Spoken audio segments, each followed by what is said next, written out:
Bonjour les enfants, donc aujourd'hui, nouvelle leçon de maths, les nombres décimaux, on va les comparer et on va les ranger. Avant de commencer, j'ai oublié de préciser lors de la leçon précédente par rapport au tableau que vous avez appris à faire avec la partie entière et la partie décimale d'un nombre quand il faut que vous placiez les nombres dans le tableau. N'hésitez pas à faire le tableau, du moins au départ, parce que ça va beaucoup vous aider. Vous aurez l'impression que vous allez perdre du temps, etc. Mais pas du tout. Vous allez en gagner. Donc, faites un tableau assez rapide. Placez les nombres et vous verrez, vous ne commettrez aucune erreur. Voilà, donc je ferme la parenthèse et on en revient à cette leçon, les nombres décimaux, les comparer et les ranger. Donc, il y a plusieurs exemples. Je vais commencer par ça. Je veux comparer 8,7 et 10,2. Donc, rappel encore, partie entière, partie entière. Quand on veut comparer ces deux nombres, donc savoir lequel des deux est le plus grand, je regarde d'abord ma partie entière. 8 ici et 10 là. 8 est plus petit que 10. Donc, 8,7 est inférieur à 10,2. Autre exemple, 46,31 et puis 30,46. Je regarde d'abord ma partie entière. 46 ici, 30 là. 46 est plus grand que 30. Et voilà, c'est tout bête. Maintenant, d'autres exemples. J'ai 8,7 ici et 8,9 là. Je commence toujours par regarder ma partie entière. 8, 8, elles sont identiques. Donc, je vais regarder la partie décimale, donc la partie après la virgule. Ici, j'ai 7, là, j'ai 9. 7 est plus petit que 9. Et voilà, 8,7 est inférieur à 8,9. Autre exemple, 46,31 et 46,28. Partie entière identique. Partie décimale, je regarde le premier chiffre. 3 et 2. 3 est plus grand que 2. Alors, je peux dire aussi, je peux lire aussi la partie décimale dans son entier. 31 est plus grand que 28. Je peux faire aussi comme ça. On continue. Autre exemple. Si je fais 8,72 et 8,75. Partie entière identique. Chiffre des dixièmes identiques. Là, j'ai 2 et là, j'ai 5. 2 est inférieur à 5. 8,72 est plus petit que 8,75. 72, partie décimale, est plus petit aussi que 75. Voilà. Un autre, 46,33. Et puis là, j'ai 46,31. Partie entière identique. Chiffre des dixièmes identique. Chiffre des centièmes diffère. 3 est plus grand que 1. Voilà. 33 est plus grand que 31. Voilà. Autre exemple. Je vais aller là. 8,725. Et là, j'ai 8,728. Voilà. Partie entière identique. Chiffre des dixièmes identique. Chiffre des centièmes identique. Et 5 est plus petit que 8. Voilà. On continue. 46,334. Et là, j'ai 46,331. Partie entière identique. Partie décimale, les dixièmes aussi. Les centièmes sont identiques. 4 est plus grand que 1. Et voilà. Donc ça, c'est assez simple à faire. Bien, alors maintenant, on va passer à autre chose, parce que là, à chaque fois, on a vu qu'il y avait 3 chiffres ici après la virgule. Là, il y en avait 2. Ici, il y en a 1. Mais ce n'est pas toujours le cas. Donc, je vais vous donner d'autres exemples pour pouvoir comparer des nombres décimaux. Hop, hop, hop. Alors, si j'ai par exemple, j'ai ça. 9,4 et 9,48. Partie entière identique. Partie décimale. Tout ce que je remarque déjà au départ, j'ai un chiffre après ma virgule, là j'en ai deux. Là, c'est pas compliqué. Pour m'aider, pour que ce soit plus simple, je vais rajouter un 0 ici pour pouvoir avoir le même nombre de chiffres après la virgule. Mon chiffre du dixième est le même, mais 0 est plus petit que 8. Et voilà, je rajoute des zéros. Je continue, je vous donne un autre exemple. 58,72.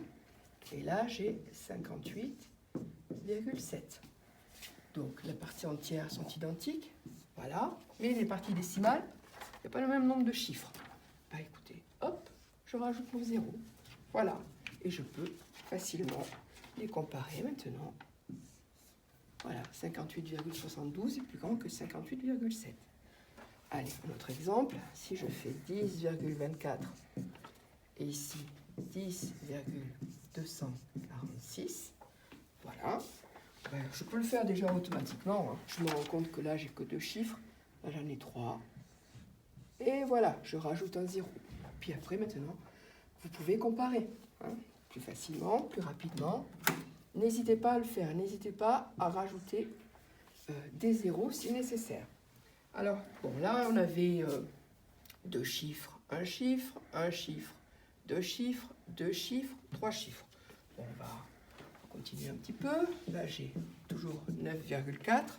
Mais ici, j'ai 9,486. Là, j'ai un chiffre après la virgule. Là, j'en ai 3. Bah, je vais rajouter 2 zéros pour pouvoir facilement les comparer. Voilà. Et là, je me rends compte que 9,4 est plus petit que 9,486. Un autre exemple, 39,523. Ici, j'ai 39,5. Donc, 3 chiffres après la virgule, un seul. Je rajoute 2 zéros. Hop. Et je peux, comme vous savez le faire maintenant, pouvoir les comparer. Dernier exemple que je vais vous donner, je vais effacer ici. Donc là, on a comparé des nombres décimaux. Mais on peut aussi vous demander de comparer un nombre entier avec un nombre décimal. Comme je vous l'ai dit précédemment, un nombre entier est un nombre décimal qui se cache. Ben là, je n'ai pas de virgule. Bon, je vais en mettre une. Virgule 0. Voilà, c'est tout bête. Donc là, partie entière identique, ici et là. Mais j'ai 9 qui est inférieur à 9,4. Je continue. Si je fais par exemple 58,72 que je dois comparer à 58. 58, je vais rajouter derrière mon chiffre des unités, virgule 0, 0, comme on l'a vu. Et là, je peux comparer. Donc 58,72 est plus grand que 58. Un dernier, si je fais 10, et si j'écris de l'autre côté, 10,246. Ah ben là, c'est pas compliqué. Toujours pareil, j'ai 3 chiffres ici après ma virgule. Je rajoute ma virgule, 3 zéros, hop, et je peux comparer. Voilà. Alors, vous allez avoir des exercices dans lesquels on va vous demander de classer par ordre croissant, ça c'est mal dit, mais d'écrire les nombres dans l'ordre croissant, c'est mieux. Donc, par exemple, je vais écrire une liste de nombres comme ça, qu'il va falloir ranger ici dans l'ordre croissant, donc c'est-à-dire du plus petit au plus grand. Alors, ça c'est une petite technique pour vous aider, pour que ce soit plus facile pour vous. j'ai 3,8. Ainsi, j'ai 3,7. Là, j'ai 3,86. Ici, j'ai 3,75. Là, j'ai 3,866. Et le dernier, 3,753. Donc, vous avez remarqué que les parties entières sont identiques. À chaque fois, j'ai 3.